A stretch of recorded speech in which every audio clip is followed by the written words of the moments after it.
Hello everyone, welcome to commerce elucidate. इस series में हम डिस्कस कर रहे हैं मार्च 2023 के previous year questions. So stay connect with commerce elucidate for more videos update.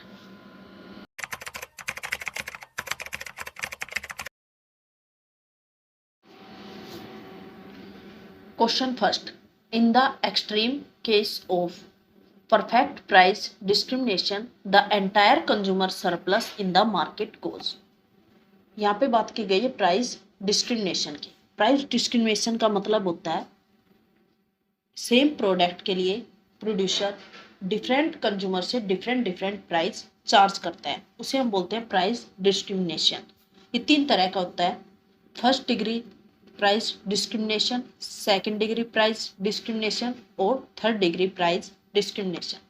जो फर्स्ट डिग्री प्राइस डिस्क्रिमिनेशन होता है, इसके अंदर प्रोड्यूसर चाहता है जो कंज्यूमर्स है उनसे मैक्सिमम प्राइस चार्ज कर सके, इसलिए यहाँ पे अलग अलग कंज्यूमर से अलग अलग प्राइस चार्ज किए जाते हैं और इसके अंदर सबसे ज़्यादा डिस्क्रिमिनेशन होता है मैक्सिमम,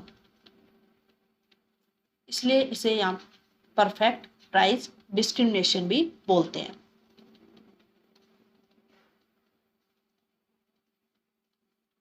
और इसके अंदर जो सरप्लस होता है वो सारा का सारा प्रोड्यूसर खुद के पास रखता है, कंज्यूमर के लिए यहाँ पे कोई भी सरप्लस नहीं होता। उसके बाद आता है next second degree price discrimination. इसके अंदर प्रोड्यूसर डिफरेंट कस्टमर से डिफरेंट प्राइस चार्ज करता है ऑन बेस ऑफ वॉल्यूम और क्वांटिटी। वॉल्यूम और क्वांटिटी के बेस पे अलग अलग प्राइस चार्ज करता है। जैसे कोई बल्क में प्रोडक्ट परचेज कर रहा है तो उसे डिस्काउंट दे देते हैं, बाय वन गेट वन, इस तरह से यहाँ पे नॉन लीनियर प्राइसिंग यूज की जाती है।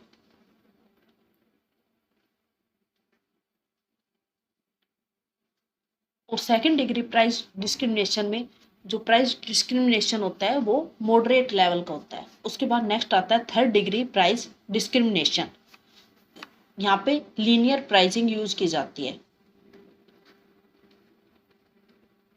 इसमें प्रोड्यूसर डिफरेंट कंज्यूमर से सेम प्रोडक्ट के लिए लीनियर प्राइसिंग के थ्रू प्रोडक्ट प्राइस चार्ज करता है। जैसे उनकी इनकम, जोग्राफिकल लोकेशन, उनके बेस पे प्राइस चार्ज किए जाते हैं अलग अलग कस्टमर से। जो थर्ड डिग्री प्राइस डिस्क्रिमिनेशन होता है, इसके अंदर कंज्यूमर सरप्लस का भी कुछ पोर्शन पाया जाता है। तो तीन तरह की डिग्री होती है प्राइस डिस्क्रिमिनेशन की, जिसके अंदर जो थर्ड डिग्री होती है उसके अंदर कंज्यूमर सरप्लस भी होता है। तो इस क्वेश्चन में पूछा था परफेक्ट प्राइस डिस्क्रिमिनेशन जो होता है उसके अंदर जो कंज्यूमर सरप्लस है वो सारा का सारा किसके पास रहता है। तो फर्स्ट डिग्री प्राइस डिस्क्रिमिनेशन में जो सरप्लस होता है वो सारा प्रोड्यूसर के पास रहता है, इसलिए इसका सेकंड ऑप्शन सही हो जाएगा, टू मोनोपोली प्रोड्यूसर के पास सारा सरप्लस रहता है। उसके बाद नेक्स्ट क्वेश्चन है, when the negative income effect overwhelm the positive substitution effect so much that the demand curve is positively sloped, the commodity in consumption is described as। जब income effect ज़्यादा होता है substitution effect से, ये condition होती है Giffen goods के अंदर। जो गिफन गुड्स है ये एक्सेप्शन है लॉ ऑफ डिमांड की। और जब सब्स्टिट्यूशन इफेक्ट ज़्यादा होता है इनकम इफेक्ट से, ये कंडीशन होती है इंफीरियर गुड्स में।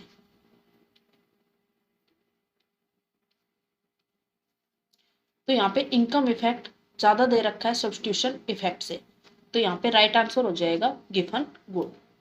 उसके बाद नेक्स्ट क्वेश्चन है, an economic enterprise requires 90,000 units of certain item annually.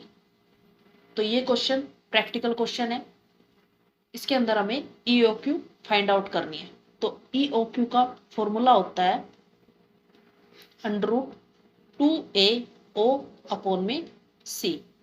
ए का मतलब होता है यहाँ पे एनुअल डिमांड, ओ का मतलब होता है ऑर्डरिंग कॉस्ट, और सीक का मतलब होता है कैरिंग कॉस्ट।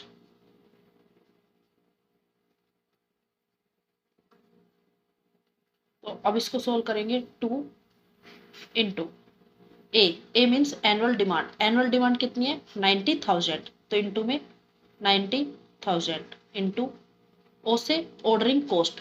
ऑर्डरिंग कॉस्ट क्या है, the cost per unit is ₹3, the cost per purchase order ₹300। तो ऑर्डरिंग कॉस्ट है 300 अपॉन में carrying cost. Carrying cost is ₹6 per unit per year, तो 6 हो गई यहाँ पे कैरिंग कॉस्ट। अब इसको कट करेंगे तो 2 3 जा 6 और 3 1 जा 3, और इसका स्क्वायर रूट करेंगे तो यह आ जाएगा 3000 यूनिट्स। तो इसका राइट आंसर हो जाएगा ऑप्शन फर्स्ट 3000 यूनिट्स। उसके बाद नेक्स्ट क्वेश्चन है, which of the following is not a characteristics of normal distribution. हमें कुछ 4 स्टेटमेंट्स दे रखी है ये ऑप्शंस, इनमें से हमें बताना है नॉर्मल डिस्ट्रीब्यूशन की कैरेक्टरिस्टिक्स कौन सी नहीं है। तो फर्स्ट दे रखे है, the mean of the normal distribution may be negative और पॉजिटिव। जो नॉर्मल डिस्ट्रीब्यूशन होता है हमारा वो बेल शेप्ड में होता है इस तरह से, तो उसके अंदर नेगेटिव भी हो सकता है मीन और पॉजिटिव भी हो सकता है। तो ये पहली स्टेटमेंट बिल्कुल सही है। उसके बाद नेक्स्ट दे रखे for any normal random variables. इसके अंदर जो ये पोर्शन होता है ये भी 0.5 का एरिया कवर करता है, ये पोर्शन भी 0.5 का एरिया कवर करता है, और टोटल ये होता है 1। तो यहाँ पे दे रखा है कि मीन एक्स की वैल्यू ग्रेटर देन और इक्वल टू एम मीन, या फिर सॉरी एक्स की वैल्यू लेस देन और इक्वल टू एम मीन, और एक्स की value greater than equal to mean, वो इक्वल टू होगी 0.5 की। तो ये भी बिल्कुल सही है यहाँ पे। उसके बाद नेक्स्ट दे रखा है for every pair of values mean and standard deviation the curve of distribution is bell shaped and symmetric. Mean और स्टैंडर्ड डेविएशन की चाहे कुछ भी वैल्यूज आए, जो नॉर्मल डिस्ट्रीब्यूशन कर्व होता है वो हमेशा बेल शेप्ड और सिमेट्रिक होता है। तो ये भी यहाँ पे बिल्कुल सही है। उसके बाद नेक्स्ट दे रखा है the कुर्टोसिस of distribution is always less than 3। तो ये यहाँ पे इनकरेक्ट है, क्योंकि जो कुर्टोसिस ऑफ डिस्ट्रीब्यूशन होता है वो हमेशा लेस देन 3 नहीं होता, ये इक्वल टू 3 भी हो सकता है, ग्रेटर देन 3 भी हो सकता है। तो ये नॉर्मल डिस्ट्रीब्यूशन की कैरेक्टरिस्टिक्स नहीं है, इसलिए ये यहाँ पे इनकरेक्ट हो जाएगी। तो इसका ऑप्शन 4 इस क्वेश्चन का राइट आंसर हो जाएगा। उसके बाद नेक्स्ट है the mean value is for a Poisson distribution. ये हमें इक्वेशन दे रखी है पाइशन डिस्ट्रीब्यूशन के, हमें बताना है इसमें मीन वैल्यू कौन सी है। तो पाइशन डिस्ट्रीब्यूशन हम किस तरह से कैलकुलेट करते हैं, इसका फॉर्मूला है p r equal to e minus m, m power r upon में आर फैक्टर। यहाँ पे आर का मतलब है नंबर ऑफ सक्सेस और एम का मतलब है मीन। तो एम की जगह पे यहाँ लिख रहा है 5, तो मीन्स यहाँ पे मीन की वैल्यू है 5। तो ऑप्शन 2 यहाँ पे करेक्ट है।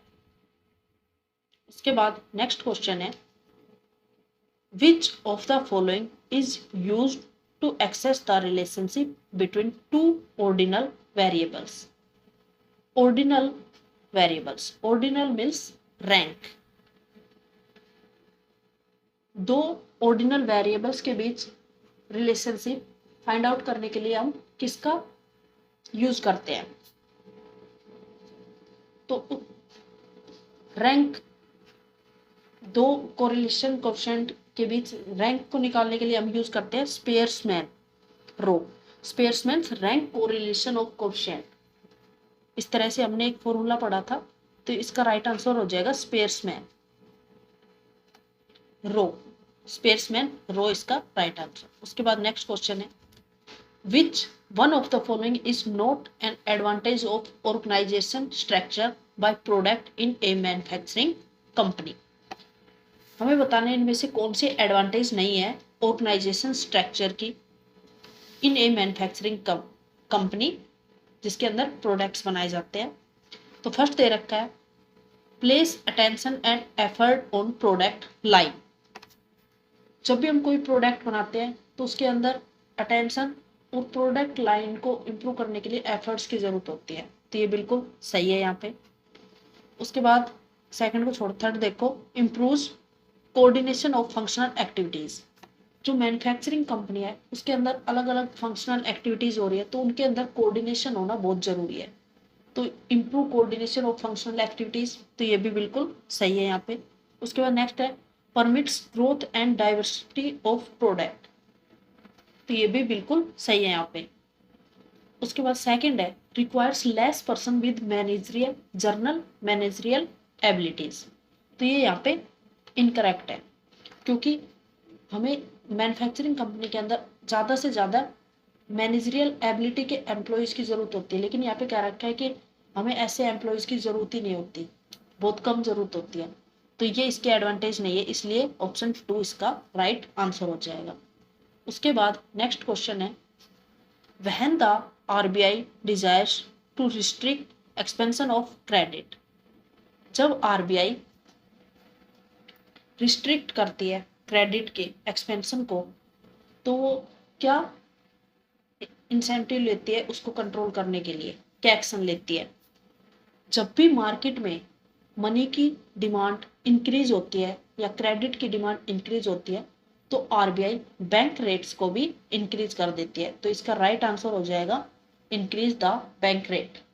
जो क्रेडिट है उसको कंट्रोल करने के लिए आरबीआई बैंक रेट्स को इंक्रीज कर देती है, और जब मार्केट में मनी की डिमांड कम होती है तो आरबीआई बैंक रेट को डिक्रीज कर देती है। लेकिन यहाँ पे क्रेडिट को कंट्रोल करने की बात की है, उसके एक्सपेंशन को कंट्रोल करने की, तो यहाँ पे आरबीआई बैंक रेट को इंक्रीज कर देगी, इसलिए इसका आंसर हो जाएगा इंक्रीज द बैंक रेट। उसके बाद नेक्स्ट क्वेश्चन है which of the following is not true about rural markets. First दे रखा है रूरल मार्केट के बारे में, इनमें से कौन सा सही नहीं है ये बताना है। तो फर्स्ट दे रखा है growth opportunity in rural market are driving companies to them, तो ये बिल्कुल सही है। ग्रोथ की अपॉर्चुनिटी जो है उनकी वजह से कंपनीज रूरल मार्केट में जा रही है, ग्रोथ अपॉर्चुनिटी अपनी तरफ लेके जा रही है कंपनीज को रूरल मार्केट में। सेकंड है information and communication technology are the drivers of change in rural market, बिल्कुल आईसीटी का बहुत बड़ा रोल है रूरल मार्केट में चेंज के लिए, तो ये भी बिल्कुल सही है। उसके बाद थर्ड दे रखा है socio economic change are yet to happen to rural markets. Social economic change means process of social economic transformation जो बेस है कल्चर और एनवायरमेंट में, तो उस चेंज की जरूरत है अभी रूरल मार्केट में, तो ये यहाँ पे इनकरेक्ट हो जाएगा, क्योंकि सोशल इकोनॉमिक चेंज पहले से है रूरल मार्केट में, पहले से आ चुके हैं, और इसमें क्या रखा है कि अभी आने बाकी है, तो इसलिए यहाँ पे ये इसकी रूरल मार्केट को लेके ट्रू नहीं है। उसके बाद नेक्स्ट दे रखा है rural consumer shop for grocery apparels consumer durables of agriculture inputs in nearby urban shops.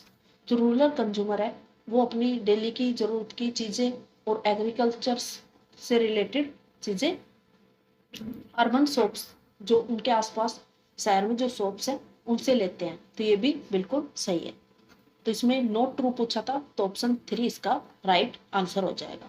आज के लिए इतना ही, आगे के क्वेश्चंस को हम नेक्स्ट क्लास में डिस्कस करेंगे। अगर आपको ये वीडियो पसंद आई है तो इस चैनल को लाइक शेयर एंड सब्सक्राइब करें। Thank you.